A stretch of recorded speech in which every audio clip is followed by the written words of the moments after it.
Hi everyone, welcome back to a new video of Quick Guide. Today in this video I'm gonna show you how you can reset your Zoom Events password. Watch the video till the end. To reset your Zoom Events password, firstly open your Google search. Type in Zoom Events and make a search. The search results will be displayed on the screen. Click on the first link shown on the page.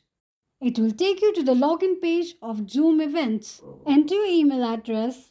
Now, to reset your Zoom Events password, tap on Forgot Password and enter your email address registered with your Zoom Events once again. Click on I am not a robot, then tap on Send. It will send a reset password email to your registered email address. Open your mail and tap on Click here to change your password. On the next page, enter your new password and click on Save. Confirm your password by re-entering it and then tap on Save. This is how you can reset your Zoom Events password quickly and easily just in few steps. If you have any thoughts or queries, let us know in the comment section. Don't forget to subscribe to our channel. Also, press the notification bell icon so that YouTube will notify you whenever we post a new video. Thank you so much for watching.